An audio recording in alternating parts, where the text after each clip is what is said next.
जी अस्सलाम वालेकुम, क्या हाल है सब लोग? खैरियत से हैं। साइफर केस इमरान खान साहब के गले में पड़ा हुआ है और ये वो केस है जिसमें इमरान खान साहब के बारे में कहा जाता है कि उन्हें हर सूरत सज़ा होके रहेगी और वो इलेक्शन नहीं लड़ सकेंगे, बल्कि ये इम्कान भी है कि शायद पीटीआई पे इस साइफर केस की वजह से पाबंदी भी लग जाए और इनके अपने उम्मीदवार जिनको ये धड़ाधड़ टिकट देना चाहते हैं वो शायद इलेक्शन ही ना लड़ सकें और जो बल्ले का निशान है शायद उसे अलाउ ना किया जाए। लेकिन ये कहा जाता है कि आगे चल के कहीं जनवरी के करीब या फरवरी के करीब जब इलेक्शन करीब होंगे तो उस वक्त ये सब कुछ किया जाएगा। लेकिन उससे पहले एक बैकग्राउंड है उसकी, और बैकग्राउंड जो है वो साइफर केस है। और साइफर केस के बारे में कहते हैं कि इसमें से खान साहब बचते हुए किसी को नज़र नहीं आते। साकिब रशीद साहब हमारे रिपोर्टर हैं और पाकिस्तान के नामवर रिपोर्टर हैं और इन्होंने सारे केस को स्टेप बाय स्टेप देखा है। सबसे ज़्यादा मुसद्दका खबरें जो हैं वो इनके पास होती हैं और ये सोशल मीडिया के ऊपर एक्टिव हैं, फिर टेलीविज़न के ऊपर एक्टिव हैं, फिर अखबार के अंदर एक्टिव हैं। आपको हर जगह इनकी जो रिपोर्टिंग है वो नज़र आती है और टू दी पॉइंट, यानी ऐसे लगता है जैसे ये वकील हैं उस केस के या ये खुद जज हैं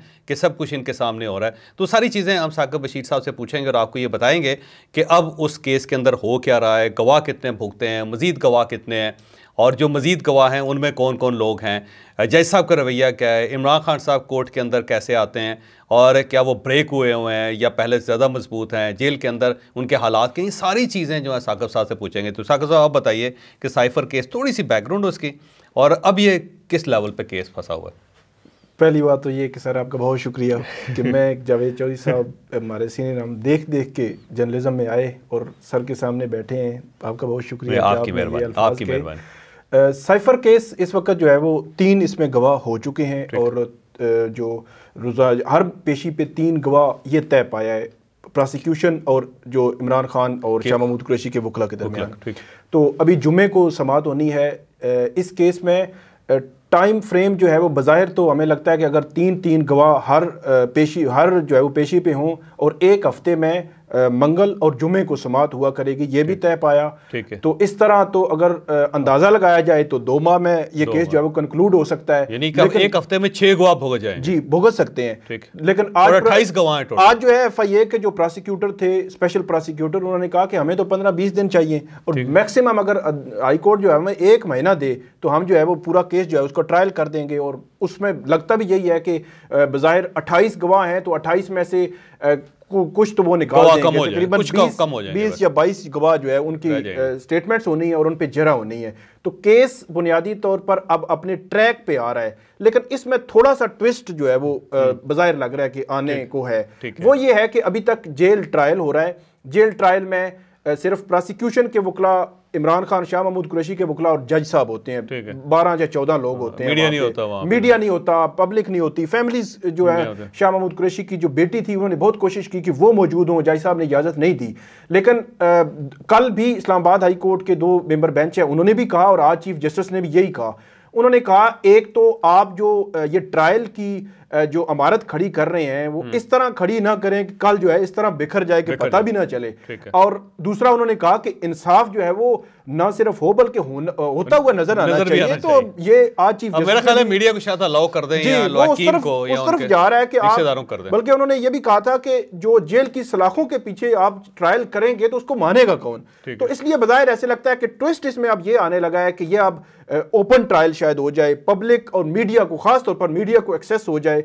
जब मीडिया को एक्सेस होगी तो टू द पॉइंट सारी चीजें रिपोर्ट होंगी, फिर पब्लिक बेहतर अंदाज में उसको जज कर सकती है कि केस किस तरफ जा रहा है, प्रोसिक्यूशन ने कितना मजबूत केस बनाया है और प्रोसिक्यूशन के पास सबूत कितने मजबूत हैं और उस पर जो क्वेश्चन उठाए जा रहे हैं क्या उनके जवाबात आ रहे हैं या नहीं आ रहे। केस का जो कोई भी जो ट्रायल होता है, इस किस्म का ट्रायल, उसका जो कंक्लूजन है वो निकलता है जब जरा होती है जो गवाह होते हैं उन गवाहों पे। इस केस में 4-5 मरकजी गवाह। आजम खान साहब जो है वो principal secretary to prime minister हैं, उनकी जो 164 की स्टेटमेंट है उस पे जब जरा होगी तो वो बहुत इंपॉर्टेंट होगी। असद मजीद साहब हैं, वो मोस्ट रेलिवेंट पर्सन है इसमें। इसके अलावा साइफर लिखा था, जिन्होंने साइफर लिखा था, फिर सोहेल महमूद साहब हैं जिन्होंने रिसीव किया था, सेक्रेटरी खारजा थे। फिर तिरमिजी साहब हैं, उनका भी बड़ा रोल है कि जब कम्युनिकेशन हुई, अमेरिकन जो है वो कम्युनिकेट करते रहे हैं कि आप आपने जो एक कागज लहराया है उस कागज के हवाले से हमें भी बताएं। यहाँ पे जो तिरमिज़ी साहब मेरा डायरेक्टर है शायद फॉरेन ऑफिस जी, डायरेक्टर हैं, डायरेक्टर फॉरेन ऑफिस में। और जब ये इमरान खान साहब ने लहराया ना मार्च 2022 में कागज, तो उसमें अमेरिकन से कहा कि यार ये कौन सा लेटर है जो आप लहरा रहे हैं, तो तिरमिज़ी साहब ने जवाब दिया था। तिरमिज़ी साहब ने उन्होंने कहा जी हमें जो कागज आपने लहराया है हमें भी दें, और ये उन्होंने नापसंदीदगी का इजहार भी किया था। तो ये केस जो है वो बुनियादी तौर पर खुलेगा और ट्विस्ट अब आएगा कि जब मीडिया पे आएगा। तोशाखाना केस जो अभी रिसेंटली कवर हमने किया, तो तोशाखाना केस की ईच एंड एवरीथिंग रिपोर्ट हो रही थी, और वो पब्लिक फिर परसेप्शन भी बन रही होती है, हर बंदा उसको अपने अपने लिहाज से देख रहा होता है।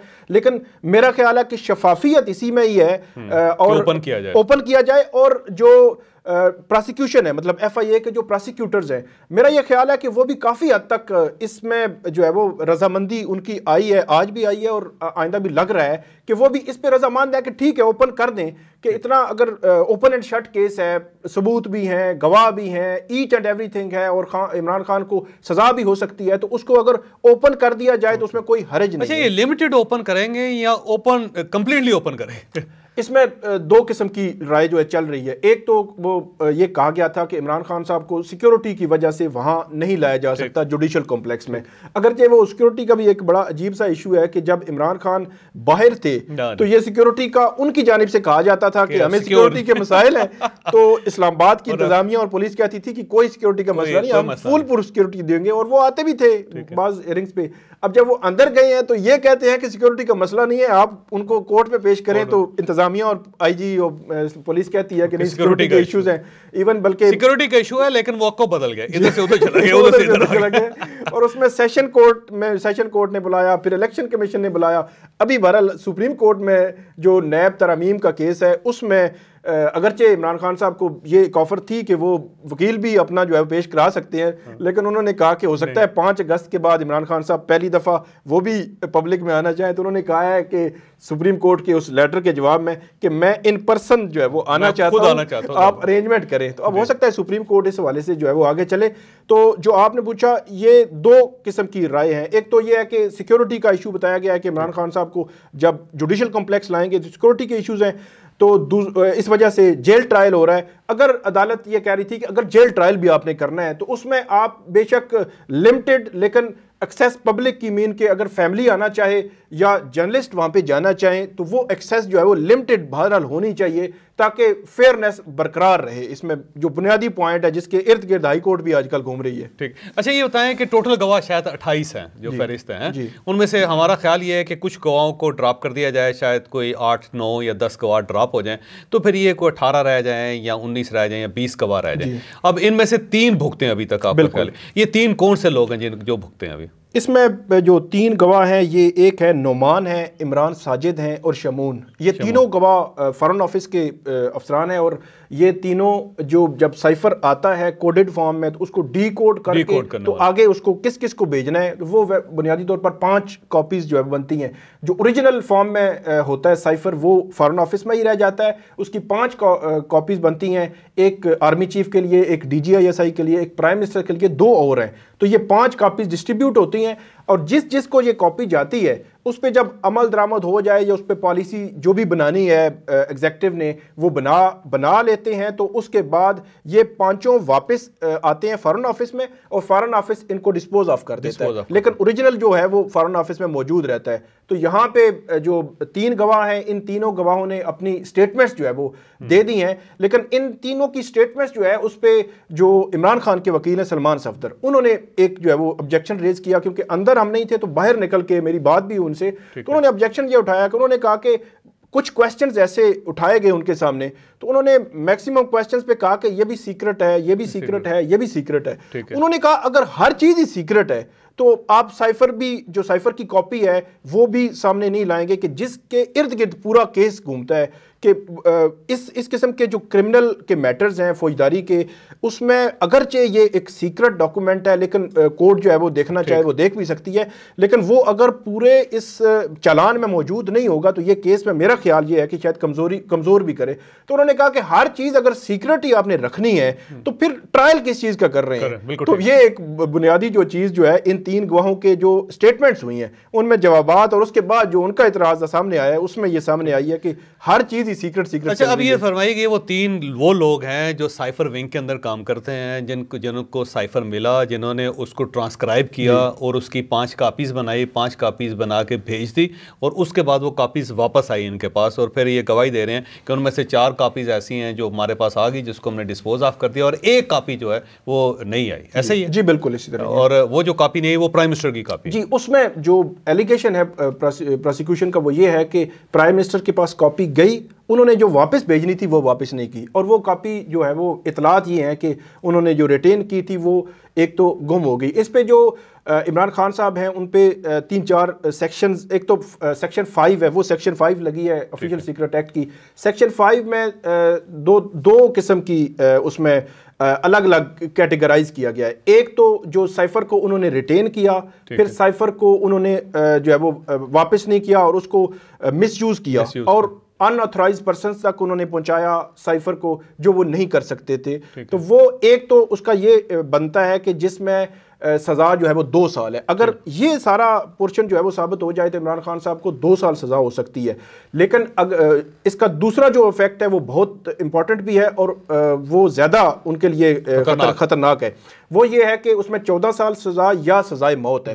वो सूरत में है कि जो साइफर है, साइफर का जो उन्होंने पब्लिकली बात की, उस साइफर से अगर किसी एनिमी जो पाकिस्तान का दुश्मन मुल्क है या किसी और मुल्क ने उस साइफर से फ़ायदा उठा के पाकिस्तान की स्टेट को जो है वो नुकसान पहुंचाया हो, तो वो अगर प्रोसिक्यूशन अगर वो साबित करने में कामयाब हो जाए तो फिर 14 साल सज़ा या सज़ाए मौत है।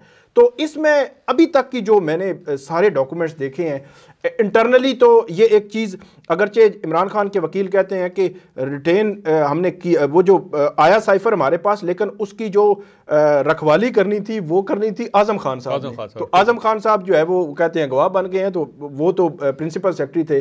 फिर वो कहते हैं कि हमने मिसयूज़ नहीं किया, उसमें उनकी अपनी तोजीहात हैं।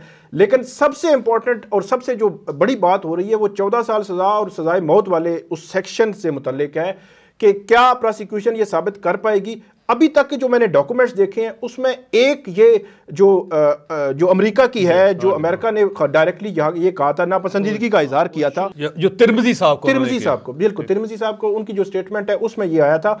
और वो एक वो जो है वो चीज़ सामने आई है अभी तक के जो डायरेक्टली किसी दूसरे मुल्क जो हमारा जो साइफर ओपन किया उस पर बात की, उसको कंट्रोवर्सी बनाया या जो भी खान साहब ने, उस पर एक अमेरिका की वो बयान आता है। इसके अलावा कोई ऐसा बयान कि जिसमें बहुत बड़े लेवल पे स्टेट ऑफ पाकिस्तान को नुकसान हुआ हो, तो ये अब साबित FIA को एस्टैब्लिश करना पड़ेगा कि हमें क्या नुकसान जी बिल्कुल, FIA को बिल्कुल एस्टैब्लिश करना पड़ेगा। अगर FIA एस्टैब्लिश नहीं कर पाती, अगर तो अभी तक जो चालान सामने आया है इस चालान को ही लेकर उन्होंने आगे चलना है और इसके अलावा कोई ऐसा सीक्रेट डॉक्यूमेंट नहीं है, फिर मेरा ख्याल है कि शायद वो 14 साल और सजाए मौत वाले मामला जो है वो शायद उसमें मुश्किल हो जाए अगर वो इसके अलावा कोई ऐसी चीज़ सामने नहीं लाते। अच्छा, इसमें अब देखिए सागर साहब 2 चीज़ें, एक तो ये है कि इमरान खान साहब ने वो साइफर लहराया था पब्लिकली, तो अब वो इस्टेब्लिश तो हो गया है कि साइफर इनके पास ही था और इन्होंने उसको लहरा दिया, तो एक चीज़ तो ये इस्टेब्लिश होगी। इमरान खान साहब ये नहीं कह सकते कि जी मेरे पास नहीं था या मैंने मिस यूज़ नहीं किया उसको। दूसरा, उन्होंने खुद तस्लीम कर लिया कि जी मेरे पास कापी थी, वो गुम हो गई, तो जब उन्होंने खुद एक इंटरव्यू में तस्लीम कर लिया। तो थर्डली ये है कि वो अमेरिका की एक वेबसाइट में छप गया जी। तो अब ये 3 एविडेंस तो उनके खिलाफ हैं कि एक उन्होंने लहरा दिया, दूसरा उन्होंने कह दिया गुम हो गया, तीसरा वो उसकी कापी छप गई। तो अब उनके पास जवाब तो कोई नहीं है। अच्छा, पहला जो लहराने वाला है ना, अब वो क्या ना, एक आउट ऑफ कोर्ट जो आपका स्टांस है एक कोर्ट के सामने, इसी तरह हमने साबिक वज़ीर-ए-आज़म नवाज शरीफ थे तो उनका स्टांस जो है वो पब्लिक में और होता था और कोर्ट के सामने ख्वाजा हारिस जो है वो पूरा लीगल केस बनाते थे। यहाँ भी पोजीशन यही है। अब इमरान खान के वकील ये कहते हैं कि जो कॉपी लहराई गई, अब FIA साबित करे कि ये साइफर की कॉपी थी। वो कहते हैं खाली कागज है, खाली कागज था या कोई और कागज भी हो सकता है। कि वो कहते हैं कि FIA से साबित करे, तो डेफिनेटली FIA इमरान खान साहब जो खुद कह रहे हैं कि ये है, तो उसके बाद साबित करने वाली वो कहते हैं कि वो साबित करें कि ये कॉपी ही है। दूसरा जो आपने कहा कि वो गुम होने वाली बात के खान साहब ने कहा, अब वो गुम होने वाली बात कोर्ट के सामने नहीं करते। वो कहते हैं हमने नहीं गुम किया, उन्होंने कहा कि हमारे पास आया और वहाँ पे अगर कुछ हुआ भी है तो वो प्रिंसिपल सेक्रेटरी का काम था। अब प्राइम मिनिस्टर को तो नहीं पता कि इतनी डॉक्यूमेंट्स आ रही हैं, दस्तावेजात आ रही हैं, चीज़ें आ रही होती हैं, रोज़ाना की खतूत आ रहे हैं, ख़तों किताबत चीज़ें हो रही हैं, फाइलें आ रही हैं, तो हर चीज़ को तो प्राइम मिनिस्टर जो है वो नहीं कर सकता, तो वो उस पर भी उनका। अच्छा ये बताएं कि खान साहब ने एक ट्राई की शायद कि मिलिट्री सेक्रेटरी जो है ना उनको बुलवाया जाए वहाँ पे, और जनरल बाजवा साहब को बुलवाया जाए, क्योंकि वो इस्टेब्लिश करने की कोशिश कर रहे थे कि ये जो पेपर गुम हुआ है ये बेसिकली इन दोनों ने करवाया। उसमें जो मिलिट्री सेक्रेटरी वाला मामला था वो तोशा खाना केस में था। ठीक है। इसमें एक जगह था कि वो कि मिलिट्री सेक्रेटरी को कहा मैंने कि तलाश करें, मिलिट्री सेक्रेटरी ने कुछ लोगों से सवाल भी किया तो उन्हें जी नहीं मिला। उसमें जो आजम खान है उनकी जो स्टेटमेंट है, आजम खान अपनी स्टेटमेंट में ये कहते हैं कि जब मैंने खान साहब से बतौर प्राइम मिनिस्टर ये पूछा कि साइफर किधर है, तो उन्होंने कहा ये साइफर तो मिसप्लेस हो गया है, और साइफर को उन्होंने मुझे भी कहा और उन्होंने कहा आप भी तलाश करें, मैं भी तलाश करता हूँ कि कहाँ गया, और मिलिट्री सेक्रेटरी को भी कहा, वहाँ पे मिलिट्री सेक्रेटरी का नाम आया। अच्छा, इसमें भी अब जब जरा होगी ना आजम खान साहब पे, मेरा ये ख्याल है कि आजम खान साहब इस मामले को पता नहीं कैसे टैकल कर सकेंगे कि जब वो अपने स्टेटमेंट में खुद लिख रहे हैं कि इमरान खान ने मुझे कहा कि आप तलाश करें, तो इट मीन कि वो प्राइम मिनिस्टर ऑफिस में ही कहीं पे वो हो गया था, गुम हो गया था या कोई मामला था। तो ये मेरा ख्याल है कि स्टेटमेंट तो आजम खान साहब की है, तो लेकिन ये शायद इमरान खान के हक में रही है। और तीसरी एक और चीज़ आपने पूछी थी कि वो जो अमेरिका की एक जो है वो छपा है वेबसाइट पे जो है शाया हुआ है, तो उसमें यह है कि वही बात कि कोर्ट के सामने तो वो कह रहे हैं कि साबित कर दीजिए, अगर हमने दिया है तो साबित कर दें। तो कोर्ट के सामने वैसे भी आपने ईच एंड एवरीथिंग उन्होंने डॉक्यूमेंटेड फॉर्म में साबित करनी है। अगर FIA साबित नहीं कर पाती एक एक चीज़ भी, तो फिर FIA का केस जो है वो कमज़ोर होगा मेरे ख्याल है। तो अब आपका ख्याल ये है कि नवंबर के अंदर या दिसंबर के अंदर ये केस निपट जाएगा? बिल्कुल, बज़ाहिर अब इसमें कोई रुकावट नहीं लग रही। ये सुप्रीम कोर्ट चले गए हैं, इमरान खान जो उनके फर्द जुर्म, जी हामिद खान साहब जो चले गए हैं, और अपनी फर्द जुर्म की कार्रवाई के खिलाफ भी उनके खिलाफ उनकी जो जमानत का मामला भी सुप्रीम कोर्ट गया है। सुप्रीम कोर्ट ये साइफर केस फर्स्ट टाइम गया है। एक जो चीज़ अब डिटरमिन होगी कि सुप्रीम कोर्ट साइफर केस से मुतालिक क्या सोच रही है। अब नीचे वाली कोर्ट्स का तो पता चल गया, सुप्रीम कोर्ट क्या सोच रही है, और सुप्रीम कोर्ट का जो सोच होगी वो रिफ्लेक्ट होगी हमें ट्रायल कोर्ट में। अगरचे अदालतें लिखती हैं कि ऐसी कोई चीज़ जो है वो हम जो भी ऑब्जर्वेशन दें किसी पे बाइंडिंग नहीं है ट्रायल कोर्ट पे, लेकिन जब वो लिख देती हैं अल्टीमेटली, हाई कोर्ट लिखे तो ट्रायल कोर्ट पे, सुप्रीम कोर्ट लिखे तो ट्रायल कोर्ट पे, वो पढ़ते तो हैं जजेस के यार इन्होंने लिखा क्या है, ये इसको किस एंगल से ले रहे हैं, तो वो बड़ा इंपॉर्टेंट होगा। एक और चीज़ मैं ऐड कर दूं यहाँ पे कि PTI की जो है ना वो लीगल टीम जो है वो बड़ी मजबूत वो बना रहे हैं। पहले ख्वाजा हारिस थे, अगरचे उनके वकला की एक तफील लिस्ट है, लेकिन जो लीडिंग काउंसिल हैं उन्होंने स्पेशली सलमान सफदर थे, वो बड़े जो है वो माहिर हैं फौजदारी के, उनका बड़ा नाम है। इसी के साथ उन्होंने अब सिकंदर जुल्करनैन सलीम है, वो जरा में बड़े माहिर समझे जाते हैं, वो लाहौर से स्पेशली अब साइफर केस में वो लाए गए हैं, और वो जेल में सलमान सफदर साहब और जो सिकंदर जुल्करनैन सलीम दोनों जो है वो इस केस को चला रहे हैं। और सुप्रीम कोर्ट में हामिद खान साहब एक फेस हैं, इसमें वो तगड़े वकील भी हैं और फेस भी हैं, तो वहाँ पे भी सलमान सफदर साहब सुप्रीम कोर्ट में भी होंगे। तो लीगल हवाले से ना वो जितने टॉप के लॉयर्स हैं, मतलब सलमान अकरम राजा, ख्वाजा हारिस, सलमान सफदर, हामिद खान, जितने टॉप के लॉयर्स हैं वो उनको कहीं ना कहीं टच करके उनको अपने केसेस में उन्होंने इंगेज किया है, और उनसे मतलब वो लीगल जो बैटल है वो कोशिश है उनकी, जो भी पीछे उनको देख रहा है कि वो प्योरली कानूनी तौर पर जज्बाती तकरीर करने वाले लोग नहीं लेके आए। सरदार लतीफ खोसा साहब भी हैं, एतजाज एहसन है, तो टॉप की जितनी ये है ना पाकिस्तान में जो सबसे बड़े वकील हैं वो उन्होंने इकट्ठे कर सारे उन्होंने इकट्ठे किए हुए हैं। मतलब वो एक तो एक लीगल माइंड होता है, उसकी कानून बताना, ये वो फिर फेस होता है। सरदार लतीफ खोसा का फेस है, एतजाज एहसन है, हामिद खान है, सलमान अकरम राजा हैं, ये ऐसे फेस हैं। उमूमी तौर पर होता ये है कि कुछ केसेस में जजेस जो है वो ज़्यादा टाइम नहीं देते उनको आर्गूमेंट्स के लिए, बोलने के लिए, लेकिन जो फेस आ जाते हैं इन फेस को चुप करना पड़ता है कि 1.5-2 घंटे जो है वो सुनते हैं उनको, और चुप करके सुनते हैं, और उसके सम टाइम उनको फेवर भी दे देते हैं। अच्छा, ये फरमाएं कि इमरान खान साहब की जेल के अंदर क्या सूरत हाल है, क्योंकि वो कहते हैं कि बड़े कंफर्टेबल है। मैं वैसे इस चीज़ पे बड़ा हैरान हुआ, क्योंकि हम सब का ख्याल ये था कि इमरान खान ब्रेक हो जाएगा, लेकिन इमरान खान मेरा ख्याल अब लीडर बन रहा है, क्योंकि जिस तरह वो जेल के अंदर ना बहुत ही कंफर्टेबल, यानी मेरा नहीं ख्याल कि उनकी पार्टी में या उनकी फैमिली में इतना कोई आदमी कंफर्टेबल हो सकता है जितना इमरान खान जेल के अंदर कंफर्टेबल। मैंने खान साहब जो है वो उनका अटक जेल में वो रहे, उसके बाद वो अडयाला जेल में आए। बहुत सोर्सेज से रोज़ाना की बुनियाद पर हर दूसरे दिन मतलब बात होती है कि खान साहब की क्या सूरत हाल है। अटक जेल में भी यही पोजीशन थी और अडयाला जेल में भी यही पोजीशन थी कि वहाँ पे वो कहते हैं कि इमरान खान आए, उनको मसला एक्सरसाइज का, उनके खाने का कोई इशू नहीं, पीने का कोई इशू नहीं, रहन सहन का कोई इशू नहीं। मतलब ये जो पीटीआई की जो लीगल टीम थी वो इस किस्म की पिटीशंस ला रही थी हाई कोर्ट्स में, लेकिन वहाँ पे इस किस्म के उन्होंने कभी कोई शिकायत नहीं की। ठीक है, ये मतलब हैरान कौन था। एक ही शिकायत थी कि अडयाला जेल में वो कहते हैं कि जब तक कि इमरान खान को साइकिल के लिए, एक्सरसाइज के लिए जो है साइकिल जो है वो नहीं मिली, तब तक जो जब भी वो हायरिंग आए तो वो कहते हैं जज साहब मुझे जो है वो एक्सरसाइज में 31 साल हो गए, 31 साल में एक्सरसाइज के बगैर नहीं रह सकता। तो उनको एक्सरसाइज के लिए वो साइकिल मुहैया कर दी गई। तो अब वो बेटों के लिए वो तो एक मतलब होता है, तो जज्बाती मामला होता है, वो तो डेफिनेटली वो उन्होंने कहा है। बाकी उन्होंने अब जितनी भी समातें यहाँ पे अडयाला जेल में भी हुई हैं, उसमें जो जज साहब हैं उनसे भी जब वो वापस आते हैं तो हम उनसे पूछ लेते हैं कि क्या वहाँ पे क्या रहा सूरत हाल। तो उसमें उनके इश्यूज़ यही 1-2 इश्यूज़ ही रहे हैं। बाकी पिछली समात भी और कल वाली समात पे भी मैंने पूछा कि क्या फिजिकली क्या था खान साहब की एक्सप्रेशन, ये वो कहते हैं बिल्कुल नॉर्मल है। बज़ाहिर ऐसे लगता है कि जिस तरह बंदे ने एडजस्ट कर लिया है अपने आप को, वहाँ पे एडजस्ट कर लिया है, कोई शिकवा नहीं, शिकायत नहीं। मतलब कल की अगर बात करें तो कल सुबह तकरीबन 10:30 बजे से लेकर ऑनवर्ड 4 बजे तक ये हियरिंग रही है। 10:30 बजे वो आए, फिर 11:15 तकरीबन दोबारा समात शुरू हुई, 1:30 बजे तक वो बैठे रहे। तो इस दौरान वो कहते हैं कि उन्होंने सिर्फ एक बात की जज साहब से कि वो बेटों से मैंने टेलीफोनिक बात करनी थी, वो आप करवा दें।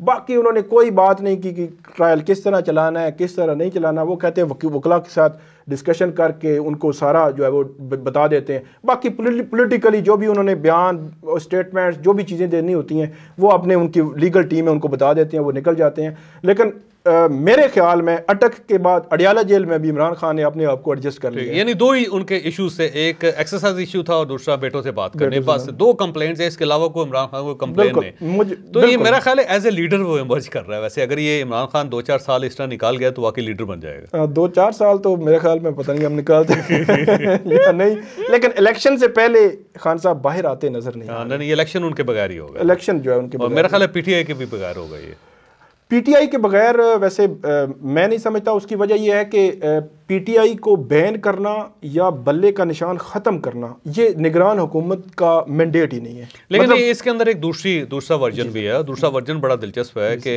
इमरान खान साहब को माइनस कर दें और जो पीटीआई दूसरी रह जाएगी ना, उसमें हो सकता है शाह महमूद कुरैशी साहब की ज़मानत हो जाए, उनके चांसेस बहुत ज़्यादा हैं। और उसके बाद वो पार्टी को लीड करें और वो बल्ले के निशान पर इलेक्शन भी लड़ें। लेकिन उनमें कोई 9 मई 10 मई का बंदा नहीं होना चाहिए, इमरान खान साहब नहीं होने चाहिए। तो उसके बाद ये एक्सेप्टेबल है सबके लिए। मे भी कोई ऐसी पॉसिबिलिटी बन जाए। लेकिन आज ही इलेक्शन कमीशन से, जो चीफ इलेक्शन कमिश्नर से शायद मुलाकात हुई किसी की या कुछ सोर्सेज से, इलेक्शन कमीशन के जो हमारे सहाफ़ी उन्होंने खबर दी कि उन्होंने कहा कि एक तो पीटीआई इलेक्शन में होगी और बल्ले का निशान भी होगा। बिल्कुल होगा। तो बज़ाहिर तो मुझे ऐसे लगता है क्योंकि जो हमारी अदालतें हैं वो बारहा ये कह चुकी हैं कि किसी भी पार्टी को बैन करने का एक पूरा तरीकाकार प्रोसेस है और वो प्रोसेस को फॉलो नहीं किया। वो प्रोसेस इलेक्शन से पहले मतलब फॉलो हो ही नहीं सकता। मतलब इनकी डोमेन नहीं है।